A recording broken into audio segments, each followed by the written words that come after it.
Good evening, everybody, and welcome to Willow Springs for one of the stranger racetracks of Season 3 in 2026 of the Radical Esports Cup. It is the second half of the season starting tonight, round 7 from Willow Springs, and it comes off the back of a fantastic start to the season for Brandon Hawkin. 5 victories in 5 weeks here on Friday nights, looking to make it 6 here tonight in California. Myself, Ian O'Leary, JR Gregory, bringing you the commentary. Good to be alongside you again, JR. As I say, a bit of a strange racetrack in so many ways. Very little room for error and an obscure, unusual layout. But actually, in my experience this week, good racing for the Radicals once again.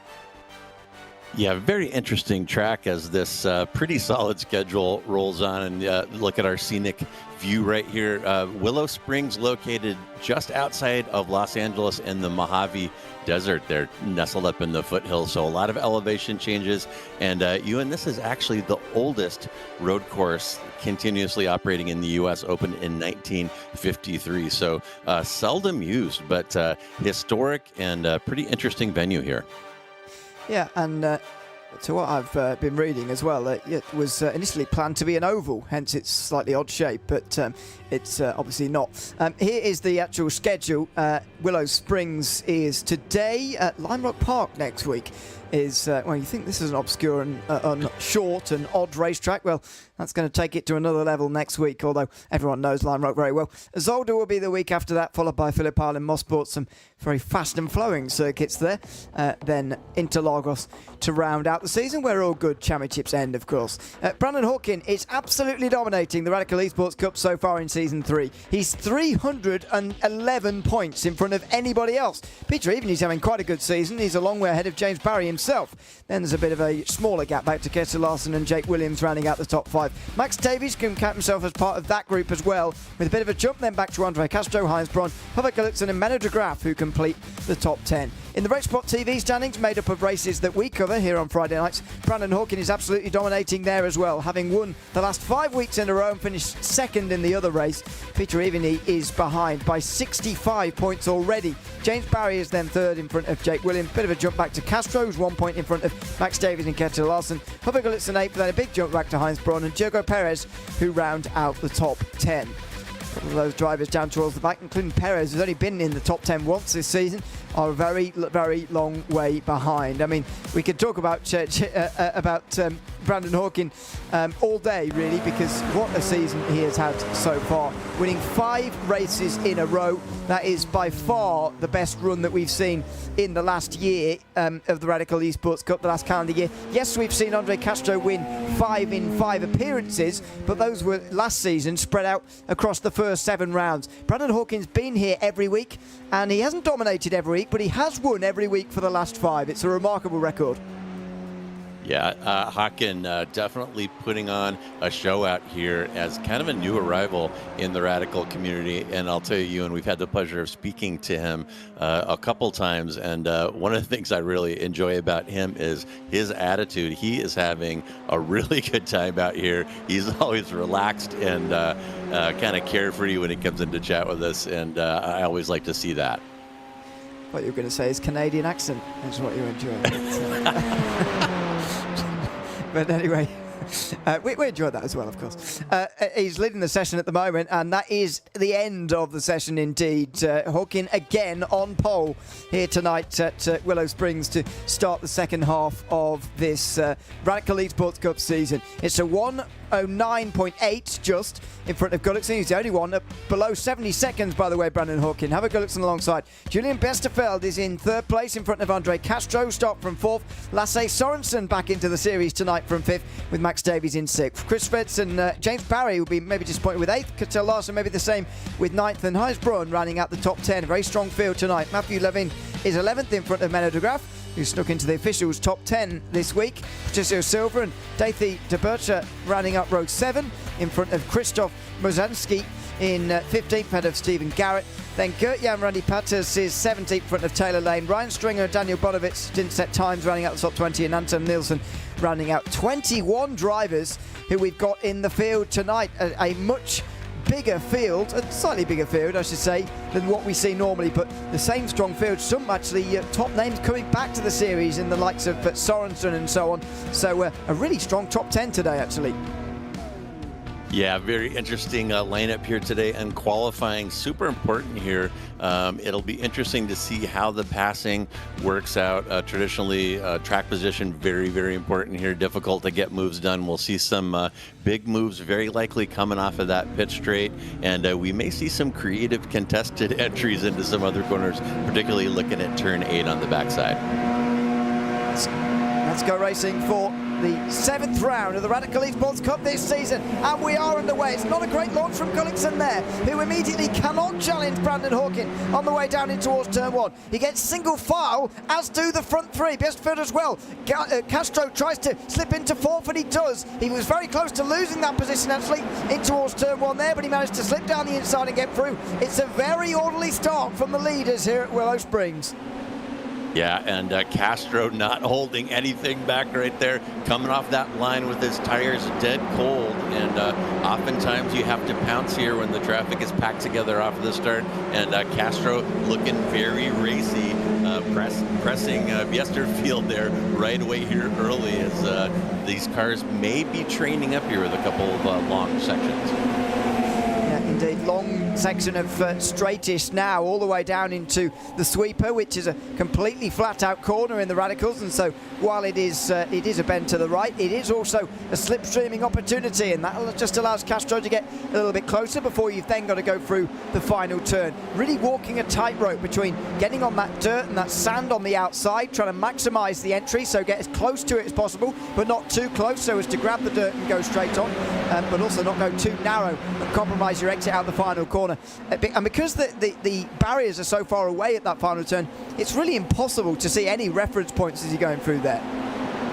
Yeah, and that is something that drivers both in the simulated world and in real life comment on. The lack of reference points out here. There's no brake markers. There's really no landmarks to speak of, so they're looking at things like skid marks on the ground, and variations in the curb can be very, very tough to get consistent out here, and it takes a ton of seat time to consistently be at the pointy end. The top 4 seem to be just breaking away slightly at the moment, as Lasse Sorensen's getting ever more ragged at the moment, trying to stay in front of Max Davies for 5th. This is what's happened further down the field. There was a bit going on outside the top 15s, top 10 or so. On the opening lap, that's Ryan Stringer getting sideswiped there on the way down the hill towards Monroe Ridge. Slides down the hill here. This whole track really is on a bit of a hill, and Stringer having to get back up it again to get back on the racetrack. Anton Nielsen having to go very slowly here in towards turn 2, letting some people through, and goes a bit too wide in trying to do that, and oh dear, and he goes wildly off the circuit as well. Into turn 1, real battle here for Sorensen again. In live pictures, he just about stays in front of Max Davies again there, and James Barry as well. Matthew Levine also off into the sand out through Monroe Ridge as well. There's a lot of places where you can go off here, not so many where you can hit the wall, because the walls are so far away from the actual racetrack, but it doesn't give you any room for error, as Andre Castro, sorry, it's like I don't know him. Andre Castro puts the pressure on Julian Besterfield once again here for the 3rd place. Yeah, and you know, this track has been on the iRacing service for 3 years, but don't see it out there very often, and maybe lack of seat time rearing its head here. It is very, very bumpy. Oh!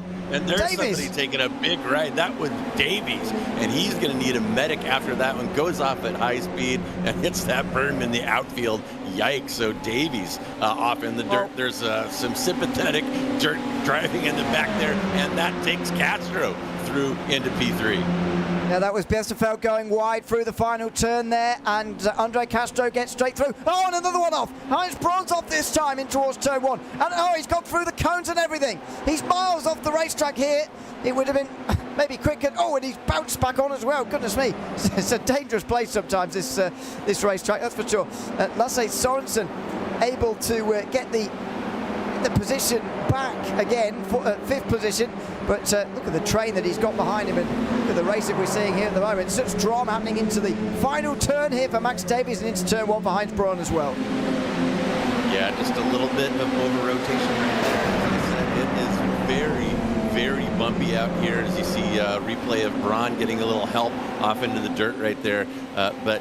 You know, a lot of the schedule has been on pristine, smooth as glass Formula One tracks. Definitely not the case out here. This tarmac is old, it is bumpy, and if you want to go fast up here, you've got to take some risk. And here comes Gullickson, is going to take it to Castro here down the pit straight. How's this one going to turn out? Well, he's already been overtaken by Castro, trying to retake it, and he's not able to. So Andre Castro's up to second, but can he now run down Brandon Hawkin? It seems that he's qualifying here for Castro, just letting him down slightly, because the way that he was putting the pressure on and then got past Piesterfeld, he's done the same to Harvard Gullickson now as well. He's got the speed here, Castro. He hasn't had the track position so far. Now we're going to see his real speed, because he's got to run down the race leader, going for 6 in a row. Brandon Hawkin at the front of the field. Can he close a second and a half in the remaining laps of this race? Well, he certainly showed some pace here early, has Castro. He went through the top two of the top 3 cars there like a hot knife through butter, but that gap from Hawkin back to Castro seems to be growing ever so slightly, 1.6 right now. Castro, plenty of time left, and part of this, Ewan, I think, is going to be about tire management. These left side tires extremely loaded in some very high-speed sections here, and even though we're only in a 25-minute sprint, that's plenty of time for these tires to overheat, and the fronts particularly to go away on you.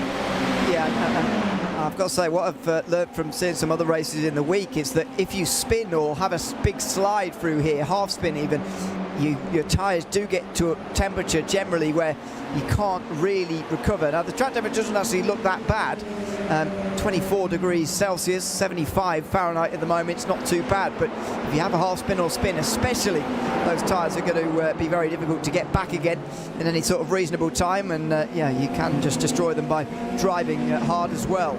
Here at this place, there's no real time off. There's a lot of long corners, a lot of high-load corners, a lot of very flowing turns, and they're entertaining to drive, but not great for tyres. Now Lasse Sorensen's off the road. What a fight we've seen for 5th place here tonight. Lasse Sorensen at the front of it for most of this race so far, but finally that comes to an end as he rejoins through Monroe Ridge, having made that mistake. My goodness, and that is what makes this track thrilling. You're fighting the bumps, you're fighting the terrain, sliding right up to the edge to try to open up those corners, and it's very easy just to put a half a tire wrong, which is enough to upset these radicals and send them spinning. Thankfully, yeah, there's Sorensen overcooking that downhill section, so tough to get that right, and the tires may be starting to fade a little bit, even only on lap 7, but they are under a lot of pressure out here. Somebody off the road down there at the second corner. That's Anton Nielsen recovering. He's 4 laps down at the moment. In any case, gap for the lead down to 1.1, 1.2. Castro is on his way here, and that off wide, by the way, is Gert-Jan Randy Peters as well, who is struggling at the moment. Is Nielsen having his trouble again through turn 2, just trying to stay out of everybody's way, and there's Peters doing the same, trying to stay out of everybody's way, and it's difficult to do that when there's 10 cars coming through in the next 10 seconds, because that's what this race is currently split by, 11 by 11.5. It's a very close race for the moment, but the battle for 5th has just disintegrated a little bit. It's now James Barry in front of Kjetil Larsen at the front, as see a replay here of Peters just doing his best to stay out of his way, but as I say, this feels very close at the front, and it's that makes life very difficult for laps drivers. Yeah, Castro getting his work done here, as you see. That is Larson trying to catch James Barry. Barry has a pretty good-sized gap ahead of him to Biesterfeld, but Castro pedaling hard here. That gap is getting perilously close to 1 second. If he gets it down to 0.7, 0.8, he's going to start getting a tow from Hawkin, and we're going to see some fighting here down the stretch, and with plenty of time remaining. So Castro doing a great job cranking that gap down. I just saw it tick to 1.0, and Castro keeps pedaling like he is. We're going to see that under a second in no time, and maybe we can get from our producer some lap times up there. Not really sure how those are looking right now. The best lap of the race so far has actually gone to Andre Castro, who has done a 109.8. And there's the fastest lap coming through. It's less than a second now, this gap, so he's going to start to get the hint of a slipstream, which surely is going to lead to a new best lap very soon of this race, I would have thought. So they come over the line again this time. Larson and Barry less worried about lap times, more worried about where each other are as they go over the start-finish line. Here comes Larson to the outside through turn one. It's a long way round there, and Barry's not going to let him through. But that's a show of intent here. Larson feels he's quicker than Barry, and he's now going to try and find his way past. Yeah, that is a tough move on the outside right there. It's Larson would be hoping to beat Barry to the second apex there, that right-hander uphill there, but very easy for the front driver to slam the door, even if they have a compromise line on the entry to turn one there. You saw it right there. There was a little bit of a threat there from Larson, got his nose beside, but couldn't really push it through in the second part of that combo. On board with Ryan Stringer on the bottom of your screen now, over the top of the hill. He's in pressure meantime on Matthew Levine, who's already been off the road. Down here, in fact, through Monroe Ridge on lap 2. It's a fight for 14th place as Larson looks to the outside here through the final turn. Gullickson's been off through the final turn, and as he rejoins, that might well become the battle for fourth here. Barry gets in the slipstream, briefly skips past, and Larson can't quite use the downfall of his teammate to make a place. Instead, it just promotes and elevates the position for which they're fighting for now, Barry and Larson. A costly mistake for Gullickson there, who drops now down to 6th position. Yeah, and some big movers here, some legit passes in there and some mistakes. Barry and Larson both up 4 positions, and some of that, of course, at Havard Gullickson's expense, down 4. Also Sorensen down 3. So a lot of moving and shaking out here, and kind of wild stuff at the Big Willow, which is exactly what I was expecting coming in. Here's a replay of Barry leading Larson down that long pit straight into turn 1. Indeed. Into the final turn for these 3. That's not too far behind these 3, by the way. We'll see whether he can get a little bit closer as they come round the final turn now. The gap for the lead, by the way, 4 tenths as they go over the line this time. We're not even at halfway, and Brandon Hawkin has got a big job in his hands to try and hold on to this race. It's a 10.1 from him. It's a new fastest lap of the race from Andre Castro, who closes in on Hawkin again. That's the fight for the lead. And Hawkin's win streak has never looked more under threat in these last 5 weeks. Yeah, it sure does. And Castro showed it right away. He was aggressive off the start, quickly dispatched with a couple of competitors. And remember, when Castro broke through into P2, that gap was 1.6 or 1.7. And here we are, lap 11 of 22. The lap's going by very quickly, but Castro has Hawkin right where he wants him. And as we said, we've spoken to Hawkin. He is a cool, calm, and collected character, and he is going to need all of that with Castro sniffing around behind.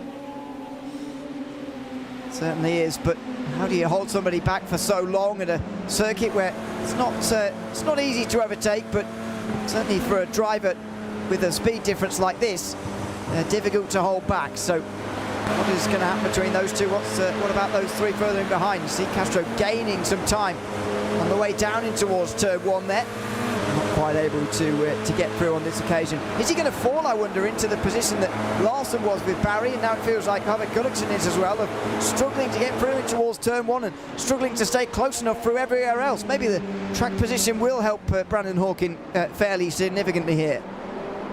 Yeah, that very well could be, and it also could be that Castro is letting it breathe just a little bit here. As I said, overheated tires and tire wear 100% at play here at Big Willow, and Castro knows that. He doesn't want to flog the hell out of that thing getting past Hawkin, only to have overheated tires, which would set him up for a repass down the stretch. So Castro very wily with his racecraft, and he might just we might just see him sitting back there with that 0.3 gap for the next chunk of laps before he makes a move later on. Let's see how long he decides to leave it. Let's see if this is really a strategic decision being made by Castro to stay behind for the moment. Gullickson's off the road again at the final corner. It's cost him positions earlier. It's going to cost him another few here. Chris Retz goes through. Lasse Sorensen coming through in towards turn 1 as well. 2 mistakes in 12 laps from Hubert Gulliksen, and suddenly he's dropped down to 8th position now. Yeah, and seat time so critical here. You go through that long right-hander, turn 8, grinding the tires, grinding. Turn 9 tightens, and there's a big dip right across the apex right there. Very easy to unsettle the car after roasting those left-hand tires on the previous turn 8. So very, very tough spot, and this track doesn't look that challenging on paper, but in the seat it is a handful to do well out here as we're looking back. Hawken and Castro still working that 0.2 gap. He cranks it down a little bit now though. Here we go. He's gone to the outside. Does he have the space there? He's got to be careful he doesn't go too wide so he gets into the dirt, but if you get alongside once, it makes it easier to get alongside the second time. And he's using the slipstream now to have a go. 9 laps to go as they cross the line. Castro was nearly in front. Now he might well be for good. Round the outside through turn 1. Brandon Hawken has no answer. And Andre Castro leads this race with 9 laps to go. It's a great pass round the outside. Now can he run away with this race lead, go off into the distance and take his first victory for some time, first victory on a Friday night this season it would be for Andre Castro. He finished second to Hawken at Imola and Road Atlanta this season. He's just made the pass that might win him his first race of the season. A beautiful, beautiful move by Castro there. Might have to see that one again. Goes around the outside of turn 1 to overcome Hawkins' inside defense, much as we saw Larson try on Barry earlier, but the difference was Castro was able to beat Hawken to that second apex of turn 2 and gets it done. Hawken not giving up though now, blinking out of existence for a second, but had a 0.1 gap going there. So this one not over. Let's see if Hawken tries to replicate that outside move. We're coming down the pit straight side by side again. Is he going to be clear by turn 1 even? He's nearly there, but Castro goes very deep into turn 1. Hawken has to go back underneath him, but what a great defensive move that was from Castro. He went in so deep to turn 1 there that Hawken just didn't have any answer. Round the outside of turn 2 is an even longer way round, so he's not going to manage that. We'll see into turn 3 whether he has another go. He forces Castro onto the defensive again. He's forced onto a slightly narrower line. Now we'll turn back underneath him again, but it gets very difficult coming up towards turn 4, the very top of the racetrack here, where you can see the entire racetrack from the top. But Hawken is close here. He's not let Castro get away. It'd be very easy to sit behind him for a lap, maybe 2, and that would have been the end of the battle. But Hawken struck back straight away, ensuring that Castro couldn't get away quite so easily. And now we've got the fight on here again. He's got to go to the outside of the final corner again. It's a long, long way round, but he has the slipstream here. He's got to be careful of that sand on the outside. He might just brake early. Oh, he was close there for a moment. He's just going to tuck back in for the final apex here and hope that Castro's got it wrong. It looks like a carbon copy of the previous lap, although maybe Hawken's got a slightly better run. Onto the pit straight. He'll be leading at the end of the lap just as they go over the start-finish line there. Castro's going to defend with his life again, but Hawken goes for it this time. Around the outside of turn 1, trying to replicate the very move that was done to him 3 laps ago. And Brandon Hawken retakes this race lead. Oh my goodness, and this is why we turn in to RaceBot and iRacing 2100 GMT every Friday. This is the caliber of racing that we see in this Esports Cup. Tots, great stuff there, and Castro is off, and this one is over. I was hoping for 6 more laps of that, Ewan, but we're not going to get it. Wow, absolutely. That looked like 6 more laps of a battle between Castro and Hawken. In the end, it looks like, unless Castro can do a miracle here, it looks like Hawken's on his way to a 6th in a row. We'll see it again in a moment, but yeah, Castro losing about 3 seconds in that incident. As we go back to the next closest, Larson and Barry fighting for 4th position here in towards the final turn again. Slipstream so powerful down towards here, it's unbelievable. Coming in now, swinging in for that final apex, which is almost impossible to spot. So we see the incident for Andre Castro again, just coming in towards turn 3, brakes slightly late, goes in a bit deep, and I mean that was to me the braking zone of a driver who'd been you know, out front in the clean air for the last 3 laps. And for the first lap in 3, he suddenly was braking and then turning into a turn where the air was taken off the nose with the presence of the driver in front, and that did seem to affect him pretty badly. Yeah, too right, you. And that in combination with the fact that Castro had been withdrawing heavily from the bank of grip of those tires with that epic move on Hawkin into turn 1, and then that epic defense on a couple of successive laps, used up those tires, overheated them, and he didn't have anything left through that tough uphill complex where you saw him wash out. And we're very likely to see more of that as these tires are going to be screaming for mercy down the stretch. Side by side outside the top 10 here between Max Davies and Taylor Lane. Heinz Braun watches on, really frustrated that his mistake early on, although it wasn't really his fault. Lasse Sorensen into, I think it was Sorensen, into James Barry, then into Heinz Braun, and nobody's fault really, just Braun ending up on the wrong side of it. Max Davies very wide on his own there, and Braun very nearly getting 2 in 1. He'll have to settle for just the 1 though. Moving up to 12th place through the final turn. You can see the amount of drivers who've run slightly wide into the sand there, coming out the final corner. There's no real exit curve there, which again makes this circuit very unusual, that there's not really any curves that you can use anywhere. Taylor Lane gets back down the inside, a little bit wide, and coming back through. Heinz Braun breaks early and tucks back into line again. Well, I'll say that. Look, it's to the outside, but nothing doing for him there either. So these are the battles to enjoy for the rest of the race, really. Taylor Lane was slightly off the road there and might give that place back up again, but Andre Castro's been caught by Julian Besterfeld now for second. Ketil Larsen and James Barry are still fighting for fourth. There's still fights going on, but like you, Jay, I was hoping and looking forward to that battle for the lead there, which looked like it was going to last for lap upon lap there. Yeah, that was unfortunate. That was some great driving and really fantastic stuff. And now it's Biesterfeld who is going to try the outside on Castro, come out that pit straight. Castro's putting this squeeze on him. He's going to slam the door right in his face, not as violently as he did to Hawkin earlier, but Biesterfeld is going to have his work cut out for him if he wants to get through right there. Yeah, he really laid a marker down there, Castro. A little bit of a bump on the straight there, a couple of bumps, as if to say you're going to get the minimum amount of room here and no more on the outside of turn 1. That made it very, very difficult indeed for Biesterfeld to get through on this occasion. It certainly sinks any chances of catching Brandon Hawkin from here, although those chances were probably in the single-digit percentage points anyway, but they're certainly gone now. 3.5 seconds with 3 laps to go at the line.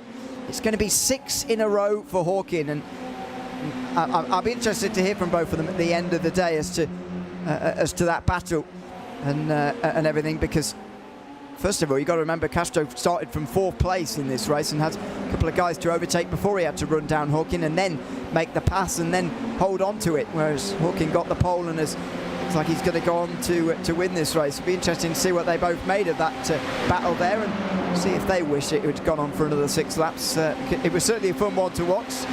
Find out what it was like for them inside the car a little bit later on. But for now, Castro's attention's turned to this fight for second, which he seems to have in hand at the moment, as Larsen does for fourth, with James Barry on the bottom of the screen. Yeah, Barry pedaling hard here. Actually watched his track walk earlier out here, and it is really nuts to be out here in these cars. I mean, it feels a little bit more like a Miata track or something like that. You get these fast cars out here on these bumps and these high velocities, and it is quite thrilling, as you've seen. It certainly is. These guys come towards the final turn once again here. Larsen and Barry. The slipstream for Barry just not quite operating the way that he would like at the moment. He was a bit wide there through the final turn as well, unless he's brought it back for the late apex. So he sort of has into the slipstream. Goes over the line, and Barry's not close enough again here, much like Biesterfeld not close enough to Castro at the moment.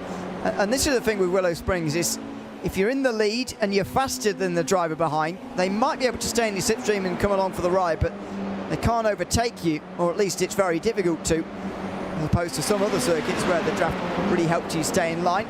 Now on the bottom of your screen again, Max Davies staying in front of Patricio Silva, actually getting in front of, I should say, for 10th position here as well. It's got a nice balance, I feel, between having the opportunities for overtaking but not making it too easy. Yeah, very, very good point. The slipstream can definitely make up for some small errors anyway when you get on that pit straight, but any larger errors, and you definitely have to work hard to get through that initial complex turn 1 through 6. I'm going to say very, very tough. The elevation changes, the car coming light over a crest, a braking zone, uphill, blind apexes, really an incredibly challenging course. And I want to say that I was reading about this place earlier, and it was actually in Ford versus Ferrari. They got some footage out here during the filming of that one. Well, it's the last lap now, last lap and last chance for James Barry, who goes to the outside of turn 2. It's an extraordinarily long way round there, and he's out wide. Lawson, to be fair, didn't take the best line himself, and Barry's still got the chance towards 3. He's going to go for it there on the inside. A bit of a narrow margin on the inside there, and they've got to make sure they don't come into contact. They very nearly did, but Lawson is able to hang on without contact, and might well be able to hold it all the way to the line now, pending that slipstream, of course, towards the final corner again. And a bit of lap traffic, which they have in front of them right now as well. It's the 19 of Krzysztof Mozanski, who is going to be getting out the way, staying to the left-hand side. That bit of slipstream might just help Larson, as Biesterfeld gives Castro one last scare towards the line as well. Barry gives it a go. Oh, Biesterfeld off the road in the background, trying to take second, as Brandon Hawkin takes 6 in a row in the Radical Esports Cup on Friday, 2100 GMT. It is another win for the Canadian in front of Andre Castro and Julian Biesterfeld, who tried all he could for second in the end there, couldn't get there, as did James Barry for 4th. He can't get past Ketil Larson for that position. But there is Brandon Hawkin, who takes yet another victory in this series, approaching territory at this time slot that we've never seen before. Brandon Hawkin with 6 in a row now. Wow, what a race by Hawkin, and he earned that. Castro had the pace. Castro had the fast lap in this one by 1/10, with Biesterfeld just a smidge, a couple milliseconds behind. But I'm sure that Castro would trade that fast lap in for a victory here. He had it. He had a crack at it and led for a couple laps, but couldn't hang on, as Hawkin, the newcomer, shows that he is the man to beat this season. Great work by him. Yeah, absolutely. It is a victory for Brandon Hawkin by 3.8 seconds this time in front of Andre Castro. Julian Biesterfeld finishing in 3rd place in the end, ahead of Ketil Larson, who holds on from James Barry. Huber Gullikson held on from Lasse Sorensen, or rather got back past him again for 6th place. Chris Retz in that battle as well. Menno de Graaf and Max Davies round out the top 10. Patricio Silva was next in front of Taylor Lane, who hung on from Matthew Levin and Heinz Braun there, and Ryan Stringer. Dathie Jabersa was next, ahead of Daniel Bonovitz, rounding out those on the lead lap. Krzysztof Mozanski and Stephen Garrett 1 lap down. And the non-finishers, Gert-Jan Randy Patters, and also an early retirement for Anton Nilsson as well. Let's have a chat to Brandon Hawkin, shall we? The race winner once again here tonight. Brandon, welcome in. Good to have you with us, and congratulations on a 6th win in a row on a Friday. But this time it was a proper fight between yourself and Andre Castro, although short-lived as it was. Tell us about your sort of thoughts and feelings on the battle, how that transpired there. Yeah, that was a heck of a battle there. Man, yeah, Andre was super quick. I think, yeah, like I don't know. I thought I was good there for a little bit, and then once he got into second, he just started reeling me in, like especially in the fast stuff. He was really good in the fast stuff, and yeah, I was just like, oh man, here he comes. You know, just I thought it was going to be a little bit less stressful than that, and then yeah, and then he just started creeping up in my mirror, and then we had a great back and forth there for a few laps there, and that was a lot of fun. We were I was kind of seeing what we could do later on in the race. There's dirty air, but it was there were a lot of lines you could run, so it was you could kind of put your car in a position to get the run off the corner, and man, that was some really good stuff. And then just yeah, a few laps in there, I think you might have just locked up a little bit there, and it's super easy to to lock up here because like the whole track's super bumpy and this car is really stiff. So it was it was a battle on track and a battle with the track as well. So that was some really good stuff.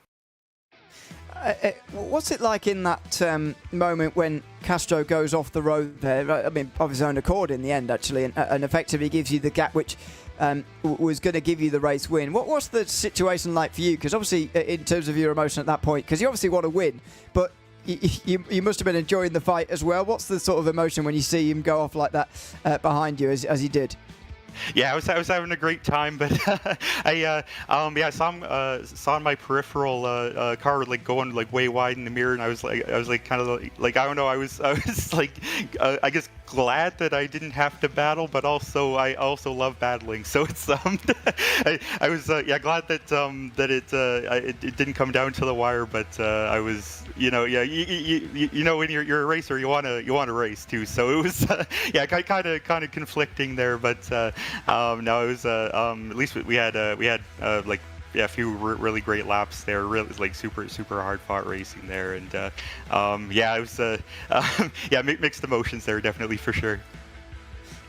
6 in a row now for you. Just tell us, I mean, you can't have been expecting this at the start of the season. Now obviously it's just in this time slot, 6 in a row obviously on a Friday, but tell us how that feels to be on the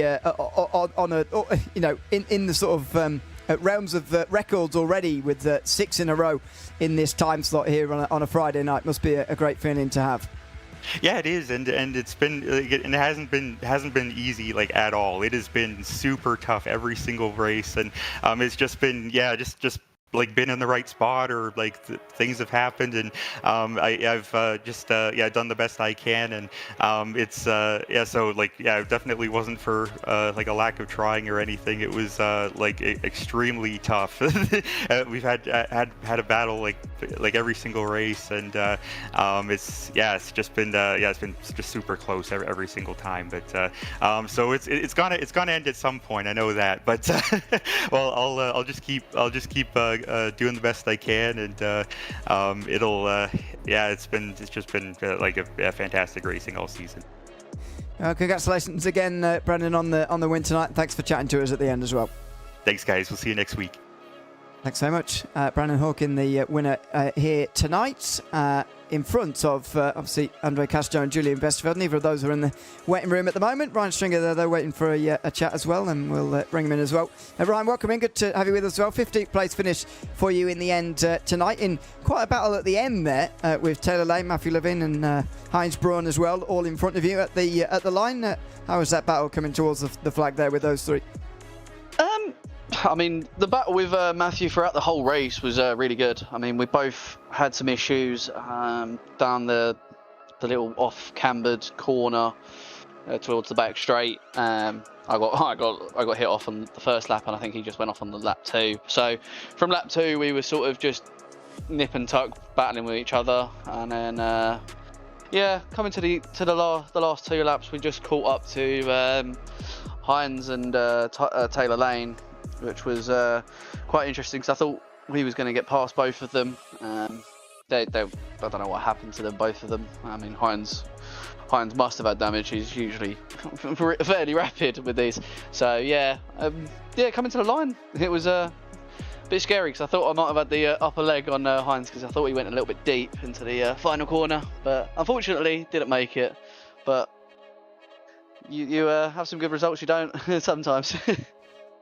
Yeah, well, indeed. I mean, how did you find this week at Willow Springs? It's a strange racetrack in many ways. It's very little room for error. We're just chatting to Brandon Hawkin there, who's mentioning how bumpy it is for such a stiffly sprung car. How have you found it this week? I'll be honest, I bought the track earlier, and I've done probably 5 laps in the practice session before doing the qualifying, which was not the best of plans. But I wasn't expecting it to be as bumpy with these. Coming from the last time I raced these were on Gran Turismo, it didn't feel as bumpy there, but coming into this, the cars was hitting every single little bump that was there. So yeah, it was quite uncontrollable at some sections of the track, but yeah, it's still a fun little race. Well, thanks for chatting to us again, Ryan, here tonight, and yeah, hopefully we'll see you at the next one as well.